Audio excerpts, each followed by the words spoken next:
Hi, this is Kate. Welcome to In the Studio with Kate. I think it's week 13 of year 2 of coming into your homes or whatever you want to call it, with a little video about what life has been in my studio this past week.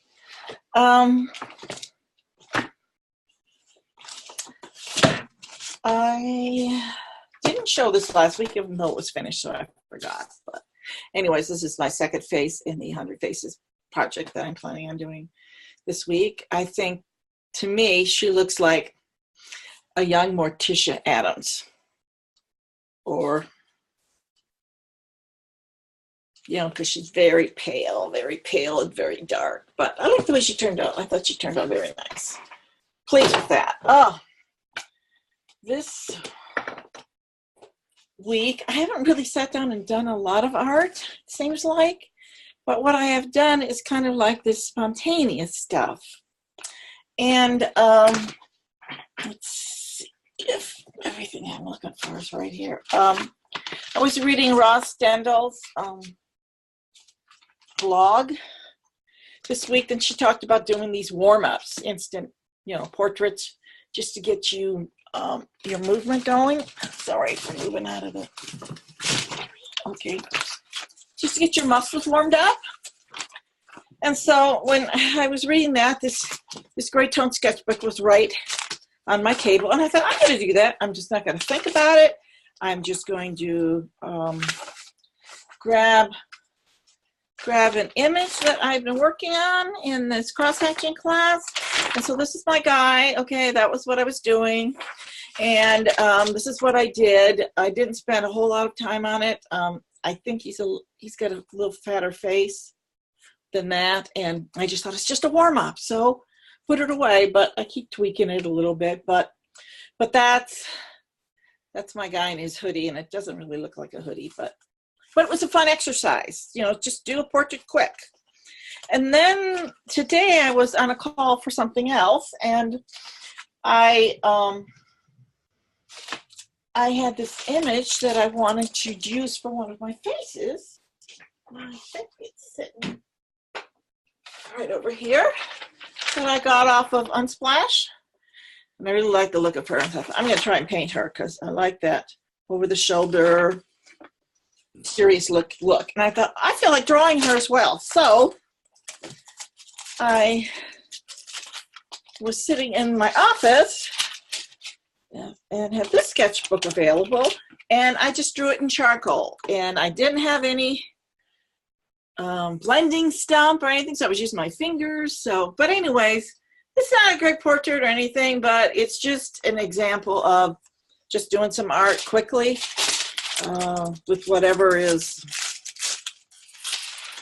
what paper I used. I probably need to spray this, but I didn't know if I was finished with it or not. I put the wrong piece down. So those two pieces are pieces that I actually have worked on. I think I did a little. The other thing I'll do because some weeks you just don't feel like doing things, or your life is going crazy and you don't have time to do anything. I'll do collage. I'll just put, and I've shown collages here before. And so I had done this one previously, this one at the beginning of the year.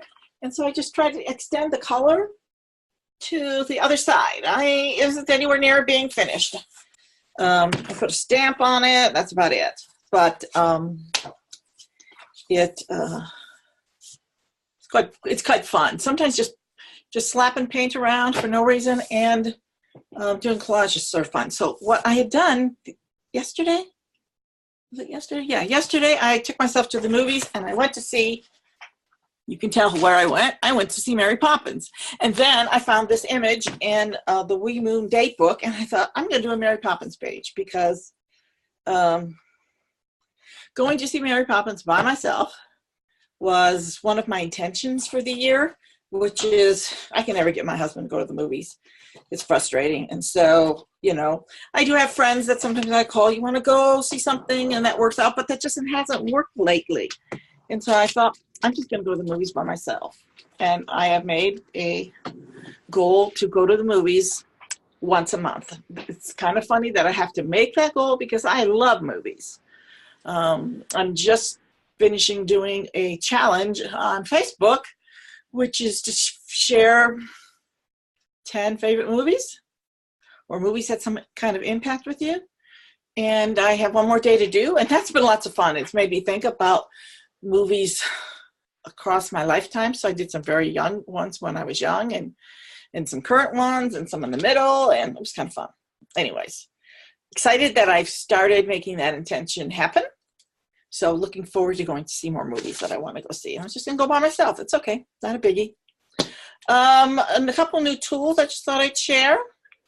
Learned about this in France's class on cross-hatching. It is just a Pentel, and it's called a twist eraser, a mechanical pencil.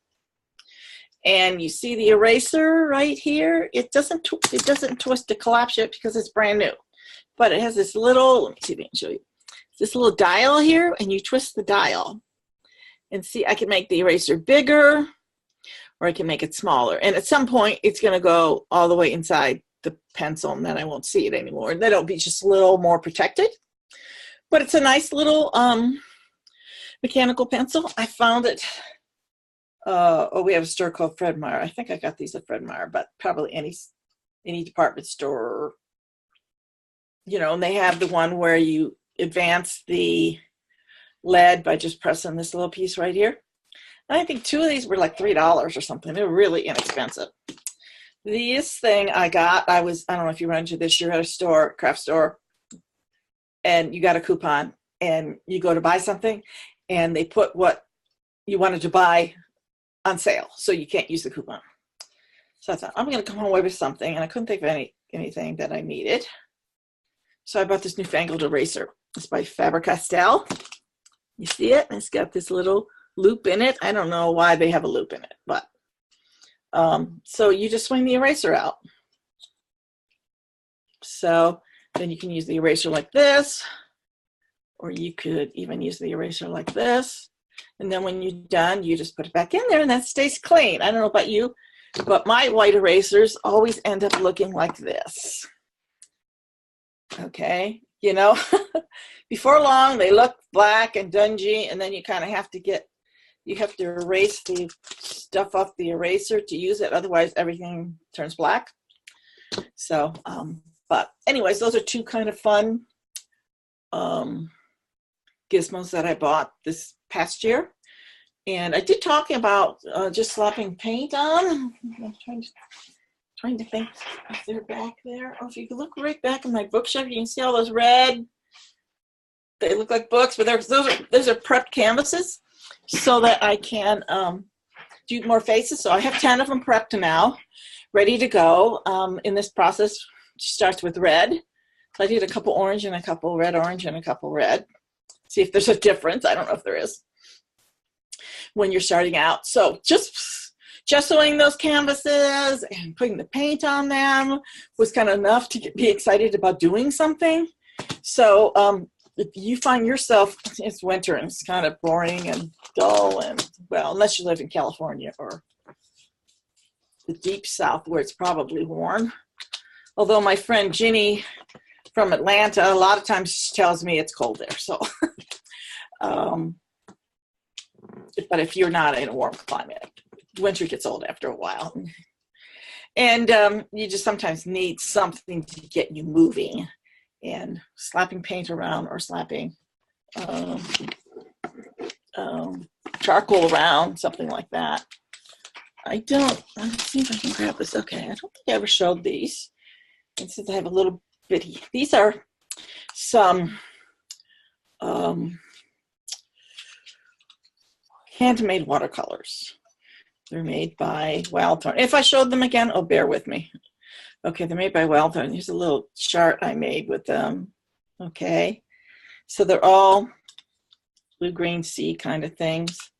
It's the first time I've ever made handmade watercolors. Were they nice? Not only did they come in pans, they came in pans. They were written on already to tell me what it was, and there's magnets in the bottom. So you don't have to worry about your little half pans running around. So it's just a nice, cute little set to play with. And you're supporting a local, not local, but she is in the US somewhere. I can't remember where she's at. So I just played with them the other day and created this little background on a kind of a postcard size piece of watercolor paper. I probably will do more on this and put something on top, or maybe I'll make it into a landscape or turn it the other way and just use it as a background. It's kind of fun to just let watercolor do its thing when you do something like that. I don't know why it's not having difficulty focusing. Anyways, that's about all I have to share this week. I hope you're out in your studios making some wonderful stuff, and if you are, I'd love to hear about it. Please leave me a comment and I'll come look at your site and see what you're doing.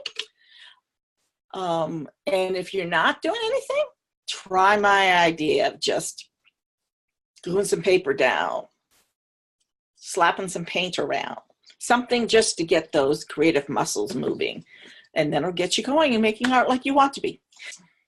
Until next week, let's all go out and make art.